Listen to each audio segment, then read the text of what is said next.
अगर आप भी केएफसी के माइटी जिंगर बर्गर लवर हैं तो ये रेसिपी आपके लिए है।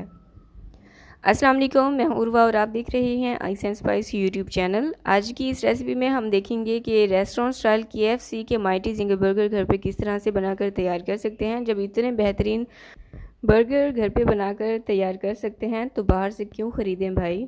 रेसिपी को आखिर तक ज़रूर देखिएगा। चैनल पर पहली बार आ रहे हैं तो वीडियो को लाइक और इसको अपने फ्रेंड्स और फैमिली के साथ ज़रूर शेयर कीजिएगा। सब्सक्राइब करें ice and spice YouTube channel को, साथ में घंटी का बटन प्रेस करके ऑल पे क्लिक करें और पाएँ डेली अपडेट। तो बिस्मिल्लाह करके रेसिपी स्टार्ट करते हैं जी। यहाँ पर मैंने लिए हैं बर्गर बन जो कि हैं डॉन के, और जो सॉसेस हैं उसमें मैंने लिया है बफलो सॉस, लेमन जूस, और बाकी जो रेसिपी है ना वो आपको आगे चलकर मैं साथ ही बताती जाऊँगी। और मज़ीद डिटेल रेसिपी मैंने डिस्क्रिप्शन बॉक्स में लिख दी है, चाहे तो वहाँ से नोट डाउन कर सकते हैं। चिकन में मैंने लिए हैं थाई पीसेस, क्योंकि इसमें थाई पीस ही इस्तेमाल किए जाते हैं। आप इसकी जगह पर बोनलेस चिकन का भी इस्तेमाल कर सकते हैं। अब इसके जो बोन है ना उसको इस तरह से निकाल देंगे। बहुत से लोगों को निकालना नहीं आ रही होती, या फिर अगर जहाँ से आप चिकन बाय करते हैं ना उनसे कहेंगे तो वो भी आपको निकाल कर दे देंगे। मैंने सिर्फ आप लोगों को दिखाने के लिए विद बोन ही थाई पीस लिए हैं। अच्छा, ये मैंने लिए हैं 4। आपको जितने बर्गर बनाने हों आप उतने लीजिएगा। 4 मैंने थाई पीस लिए जो कि आधा किलो से थोड़े से ज़्यादा थे। बटर मिल्क मैंने इसमें लिया है 3/4 कप। 3/4 कप का मतलब होता है 1 कप से थोड़ा सा कम। बफलो सॉस इसमें जाएगा 3 खाने के चम्मच। मस्टर्ड पेस्ट इसमें जाएगा 1 से 1.5 खाने का चम्मच। चिल्ली गार्लिक सॉस इसमें जाएगा 2 खाने के चम्मच। लेमन जूस इसमें जाएगा 1 खाने का चम्मच।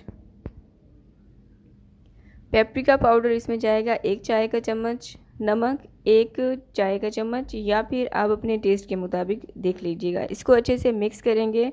अच्छा, यहाँ पर ना मैंने बटर मिल्क थोड़ा सा ज़्यादा लिया है, क्योंकि इसको आगे जो इसकी कोटिंग होती है ना वो मैं इसी के साथ करूँगी, जो कि आपको आगे चलकर अभी पता चलेगा।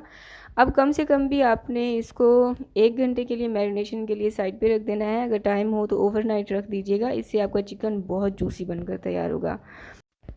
जब आप देखें कि आपका चिकन मैरिनेट हो चुका है तो फिर हम इसका फ्लार तैयार कर लेंगे, यानी कि इसका मैदे में मैंने लिए हैं 2 कप मैदे के, और 1 कप कॉर्न स्टार्च का। 1 चाय का चम्मच मैंने लिया है पेपरिका पाउडर, और 1 चाय का चम्मच मैंने लिया है नमक।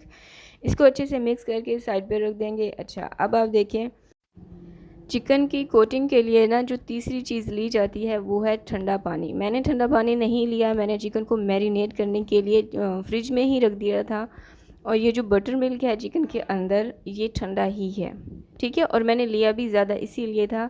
अब जो चिकन के थाई पीस है ना इसको मैंने अच्छे से मैदे के साथ कोट करना है, और इसको इस तरह से छिड़क देना है आपने, ताकि इसके जो क्रम्स है ना वो नज़र आए। ये देखें।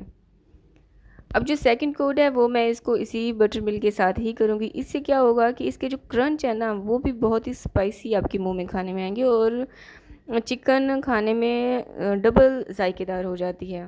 तो ये आप लोगों के लिए एक टिप है, आप इस टिप को ज़रूर ट्राई कीजिएगा, आपको बेहद चिकन पसंद आएगी।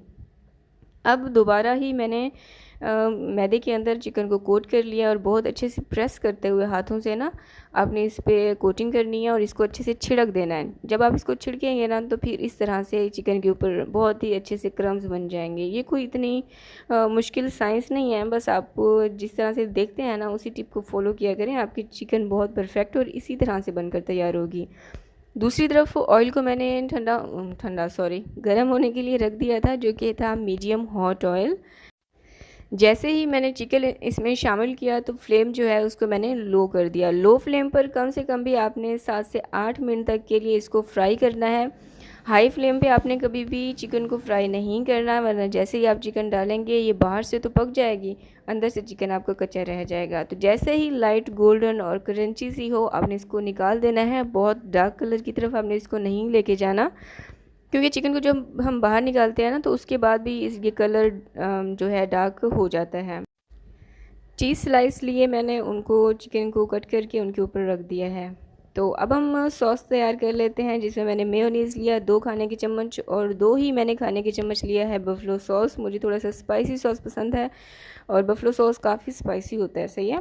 तो ये आप अपने जायके के मुताबिक एडजस्ट कर लीजिएगा। घर पे बर्गर बनाने का ना यही फ़ायदा होता है कि हम जो सॉस मेयोनीज़ जितना ज़्यादा लगाना चाहें लगा सकते हैं। और मुझे बर्गर में इनकी क्वांटिटी थोड़ा सा ज़्यादा ही पसंद है। अब बर्गर बन लेंगे, इसके ऊपर मैंने मेयोनीज़ लगाई, इसके ऊपर बंद गोभी जो कि बारीक मैंने कट की हुई थी वो लगा दी, चिकन इसके ऊपर रख दिया, बफलो सॉस डाल देंगे और दोबारा इसके ऊपर चिकन का पीस रख देंगे और इसके ऊपर जी बर्गर बन रख देंगे और तैयार हैं। थोड़ा सा प्रेस करेंगे और तैयार हैं हमारे बर्गर। और यकीन करें इनका टेस्ट जो था ना वो 95% KFC वाला था। आप भी इस रेसिपी को ज़रूर ट्राई कीजिएगा और अगर आपने ट्राई की है तो वापस आके आपने इसके फ़ीडबैक मेरे साथ ज़रूर शेयर करने हैं और ये मेरे लिए बहुत अहम होता है। मैं आपको कट करके दिखा देती हूँ इनका फाइनल लुक। और ये अभी आप देख सकते हैं चिकन बहुत ही जूसी, बहुत टेंडर बन के तैयार हुई थी। मैंने 1 से 1.5 घंटा इसको मैरिनेशन के लिए दिया था। आपके पास टाइम हो तो ओवरनाइट रख दीजिएगा। तो आप मुझे इंस्टाग्राम, टिकटॉक, फेसबुक हर जगह पर फॉलो कर सकते हैं। मुझे दुआ में याद रखिएगा। अल्लाह हाफिज़।